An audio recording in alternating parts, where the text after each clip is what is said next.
Hello beautiful soul! Welcome back to my channel. This is Mei Chang Aimee from Japan. Gemini Kabayan, this reading is for you. Maraming salamat muna sa aking subscriber, new subscriber, cross-watcher, at sa mga bagong pasok dyan. Welcome na welcome kayo sa bahay ni Ate Aimee. Maraming salamat din sa nakakataba ng puso niyo mga comments. Halos lahat kayo is resonates. Keep comments lang mga kabayan ng inyong energies na iwan dyan. Pati pangalan nyo, binabasa ko. Makuha ko lang yung energy. Makaresonate na kayo sa ating reading. Maraming salamat din sa mga nabigyan ng donation at sa mga nagka-personal reading. Maraming salamat po. Kung gusto niyo po ng personal reading, nasa baba po ng video to, how to contact me. And syempre, this is a general reading, Gemini Kabayan.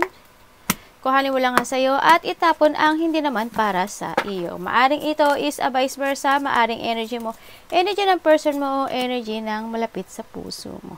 Maaring ito is nangyayari o mangyayari pa lang. Maaring related sa work, love, job, friends, family member, co-workers o sa business mo. Okay. Gemini, we have the cloud. Magkakaroon ng mga confusion o mga pagkalito sa buhay. Think ka ng mga negativity o mga unclarity na mga pag-iisip o mga decisions man yan. Magkakaroon ng mga pag-aalala o doubt, no? May mga kawalan ng katiyakan sa lahat ng mga gagawin, decisions in life, roles in life, o kahit anong mga gagawin, magkakaroon ng mga walang katiyakan, malilito ka, no? There's a key, unlocking, kumbaga, be openness, the solution is in yours, no? Sa nakita ko dito, kumbaga, kung gusto mong magkaroon ng mga fulfillment o mga gusto mong mangyaring solutions in life, nasa sayo daw yon. Hawak mo ang kasagutan. Nasa sayo rin. Kumbaga, alam mo naman yung sagot. Nagtatanong ka pa. Parang something ganon. Ganon, no? And we have the success. The path you are on will bring you success and prosperity if you just keep going. Keep going ka lang, and keep fighting. Whatever happen, na mga saya, lungkot, problema, and then, basta keep fighting ka lang, keep going. It will success, Lot of little step take you a long way. You're on the track. Matagal man ang mga nagiging resulta ng mga pinaglalaban mo o ng mga path na tinatahak mo, magiging okay naman daw, no? Sa bandang huli. We have the frozen. There may be a hiring freeze or no new work now. Oh my God. Being aloof can't leave you out in the cold. Our follow-up gets you in the door. Oh my God. Pero there's something happen na parang na-freeze ka sa mga situation, lalo na sa trabaho, sa career. Parang nahandyan ka sa situation, bulol si ate. Diyan ka sa situation mo na parang hindi ka makaalis, no? May mga ganong part, no? Yan. There may be a hiring freeze or no new work now. Sa ngayon, wala pa siguro, no? Kumbaga, meron man, siguro, hindi mo lang napapansin. Aray, anak, wag mo anuhin yan. Sugat ni mami yan. Siguro, hindi mo lang napapansin. No? Yan na nakita ko dito. Pero, whatever happen naman, laban lang, sa hamon ng buhay. And then, sa nakita ko dito, siguro yung iba sa inyo is magkakaroon ng mga pag-iisip nga. Tama nga si una nating card. Magkakaroon kayo ng mga pag-iisip, lungkot, problema. Maybe yung iba dito, maano kayo sa nakaraan, no? Lalo na when it comes to financial, magkakaroon kayo ng mga financial problem. Yun na nakikita ko ito. May mga situation ka na ang tagal-tagal mo na walang, ano ba to? Walang magandang nangyayari or walang good outcome kasi ang tagal mo na dito. Maari when it comes sa money or sa business or sa work, yan, matagal ka na matagal ka nang may trabaho dyan, kumbaga, handun yung part na parang you want to try sa iba, pero handun yung takot, handun kasi pag nag-crossroad ka, tapos nag-iba ka ng trabaho, hindi mo alam kung ano mangyari. Kaya medyo nakikita ko, natakot ka, no? Kahit na alam mo, kahit na sa feeling mo na hindi ka naman takot sa mga lahat ng hamon ng buhay, pero may pag-worry, may pag-aalala ako nakita dito. Pero nahandin yung sa part na may mga pinag-aaralan ka rin, wait ka, halimbawa sa work, kasi this is a work and career yung pinag-uusapan natin. May mga pinag-aaralan ka rin, may mga iniisip ka rin, kung ano mga dapat gawin, o kaya kung saan ka nababagay, Yan, nagiging patient yung paghihintay mo to withdraw as something. Maaring yung sa work mo o sa business mo yan. No, teka lang. Teka lang. Anak, ano ba yan? Dali lang, nagpupo kasi yung mga anak ko. Kaya nakita ko minsan pag-iisip ka na lang. Every night, minsan nakikita ko sa inyo, nagmumuni-muni kayo, no? Na alam niyo talaga kung saan yung, kung kaya nyo, kakayanin nyo, yung mga ganun, para nagsisiyasat kayo come to yourself, no? Naghahanap kayo ng mga, saan ba ako magaling, dapat ba ganito. Alam nyo, may talent naman kayo, Gemini, you have a talent, you know, i-show nyo yan, no? And, you need to try to take a risk, another risk na naman yan, take a risk, diba, jump to your fashion, mainit, kasi handun yung mga part na mas may bagay sa iyo, ang nakikita ko sa iyo. Yun nga lang, na handun yung part na time na napapaisip ka, kung magiging okay ba siya, kaya ko ba, well, kaya mo naman, naisip ko na kaya mo naman, siguro fear lang talaga, ang nakita ko, kasi nag-aasam ka na siguro agad ng magandang ikakabungan nito, no? Kumbaga, try and try until you succeed, diba? As long as marami kang nagiging experience in life, as long na patungo ka sa success mo, di ba? Tingnan natin. Matalino ka. Iba dito nag-aaral, ano? O mahilig talaga kayo mag-research, no? Queen of Cups. Alam mo ba, ang init na dito sa Japan, grabe. Para ako sinusunog. Sinasanay na ata ako kung saan ako pupunta. 9 of Swords. May mga iniisip kayo na situation na as in, ano ba to?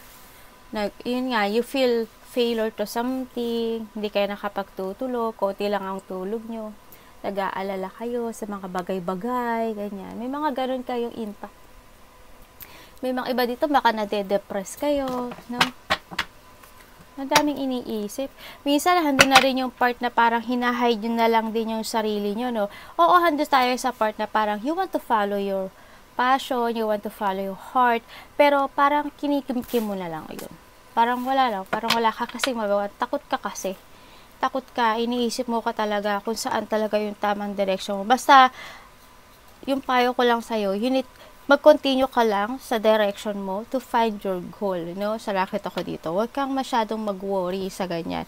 Ang nakita ko rin dito na kailangan mo rin siguro mag-decision sa ngayon, no? Mag-decision ka na sa buhay mo, and you need talaga ng nahanapin yung karunungan mo, yung clarity, kung sa ano talagang project, ano talagang fashion mo, ano talaga yung mas magaling ka, saan ka magaling, ganyan.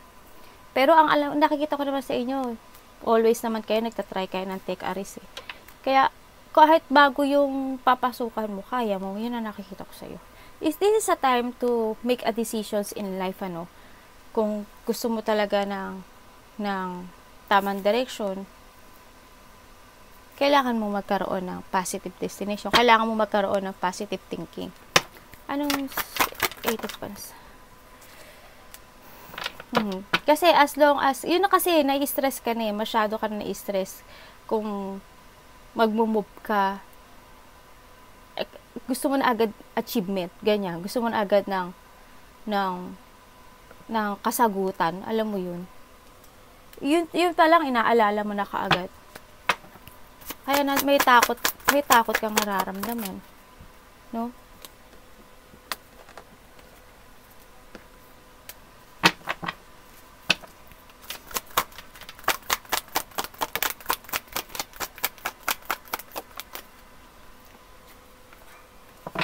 Ano po yan?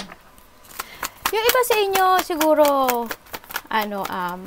pwede kayong humingi ng payo sa mga kakilala nyo, sa tatay mo, sa nanay mo, ganyan, sa sa mga kaibigan mo. May alam ko naman, makakahingi ka ng payo, yan, Yung iba sa inyo, very religious person, Andito yung sa part na, oo, I want a new horizon, I want to follow my heart, and then, kaso, nahandun sa, look to the future ka naman. Pero ang bagal-bagal ng takbo mo, ang bagal ng movement mo, ang dami mong iniisip, naguguluhan ka, ang dami mong ang dami mong gustong maganap, hindi ka makapili yung mga gusto mong mangyari sa buhay mo kasi ang dami mong, hindi naman pwede sabay-sabay yun, no? Siguro mas maganda step by step, ano? Ang dami mong wishful thinking, nagde-daydream ka na, ganyan. Kumbaga, sometimes nag-i-illusions ka, no? Sa nakita ko dito.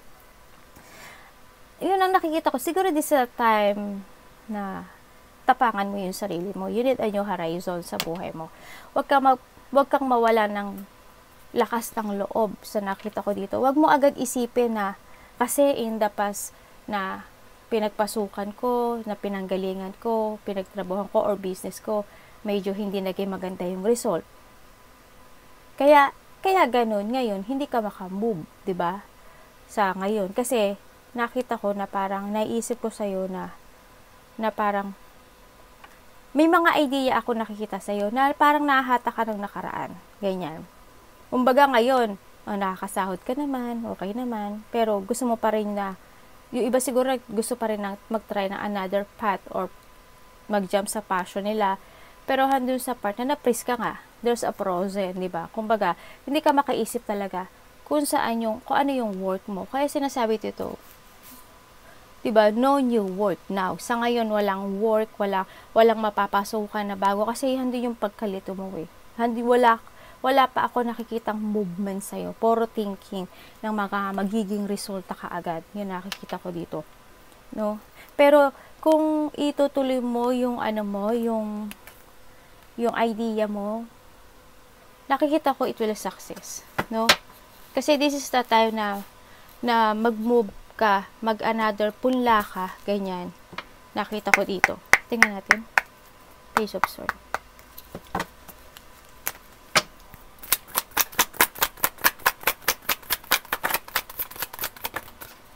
Oh, nag-reverse.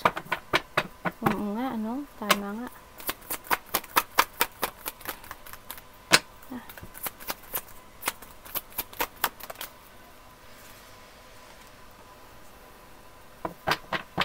Bakit edi? Ingat sa iba, no? May nakikita akong hindi maganda. Pero kaperahan kasi ito. Pero may nakita ko ibang hindi maganda. Okay, bakit?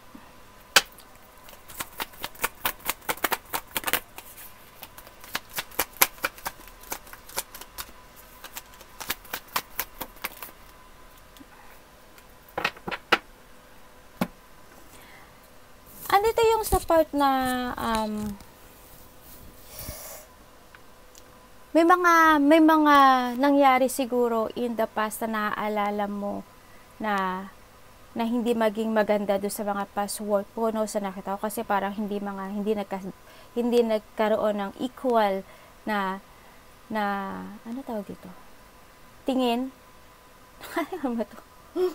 Halimbawa, siya mas okay siya, ikaw hindi, pero pareho naman kayo ng sinasahod, ganyan. Parang hindi equal yung pagtingin niya sa inyo, ganyan. Siguro may mga nangyari in the past na hindi maganda, na maaring may mga hindi naging totoo, na may mga naging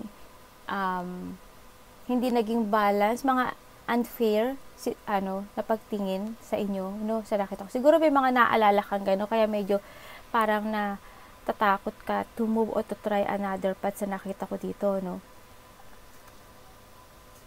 Andito yung nakikita ko sa'yo na matalino ka, Gemini, as in. Matalino ka, pero siguro in the past, talagang may mga nanloko sa'yo, no? Mga hindi naging totoong tao sa'yo, siguro sa mga kasamahan mo, o maaring yung manager mo, o kaya yung nasasakupan ng mataas sa inyo dun sa company o sa trabaho o ano man yan, siguro nagkaroon ng dayaan, kaya ngayon parang medyo siguro natatakot ka, dito. Tingnan mo to, kung ikaw is magkakaroon ng revert o new beginning sa buhay mo, ang nakita ko dito, magiging successful yan. Ito mo, ang daming pera niya, di ba? Kailangan mo lang siguro ng tapang, kailangan mo lang siguro ng lakas ng loob, This is time to step up kasi, Within 3 days, 3 weeks, or or apas man yan, may mga collaboration ako nakikita. Ano yung 3 days ago, 3 weeks ago, 3 months ago, or hindi pa man nangyayari yun. Ano ba to? 3 days na, pag tingin mo ito, 3 days ganyan. 3 days, tapos 3 weeks, or 3 months. Meron daw na makipag-collaborate sa inyo. Maybe this is a dealing with it comes to money, no? May mga pag-uusapan na related ang money, may mga maaring there's a community or teamwork, o may mga paplanuhin kayo na related ang money, ganyan. May mga nakita kong ganyan, makipag-collaboration sa inyo. Pero sa nakita ko dito, ang magiging resulta niya, you need to learn muna. Pero ang magiging resulta niya is successful. Yun na nakita ko. Kung meron kayong na idea na gano'n, na gusto nyong gawin, no, siguro it's good na gawin mo. Kasi nakita ko yung successful niya. Hindi ko alam sa inyo, siguro yung iba sa inyo,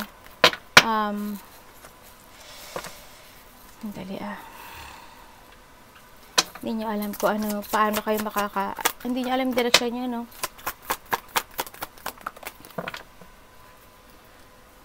Okay. Okay.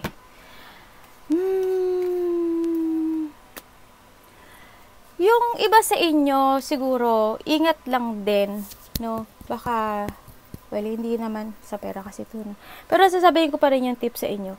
May nakita kasi ako na maaring, hindi ko alam, baka sa pag-iisip nyo, sa worry nyo sa pera, sa financial, o sa worry nyo sa trabaho nyo, na, o kaya mga wish come true nyo sa buhay nyo na hindi nyo nakakamit, na baka nananakit yung bantan tiyan nyo, no? Sa nakita ko, medyo, ingat-ingat din sa nakita ko dito.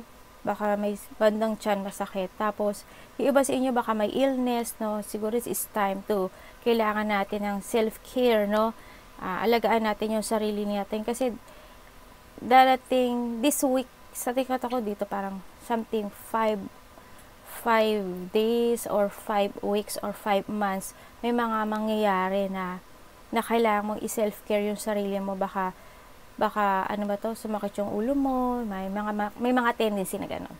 May mga masasakit ang paa or maaring magkasakit ka, ganyan. Huwag tayong gaanong inom ng inom, no?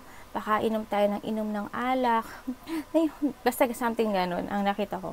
Yun. Ang nakita ko rin dito, this is the time if you want to fulfill your dreams, kasi kung ikaw is nagkakaroon, kasi iba dito nagkakaroon ng problema with it comes sa work and sa money.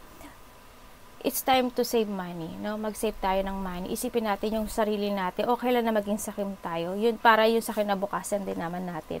No, sa nakita ko dito. Hanggang yung lungkot at every night ka nag-iisip ng mga situation kung saan talaga ikaw nararapat at nababagay, no? Nakikita ko dito. Minsan, ini-enjoy mo lang yung life mo. Yan. Pero it's okay naman. Nakita ko dito. Pero alam mo, kapag jump to your fashion ka, as in, nakikita ko talaga. As in, ang ganda na magiging resulta nito. No? You need to jump to your fashion. And focus.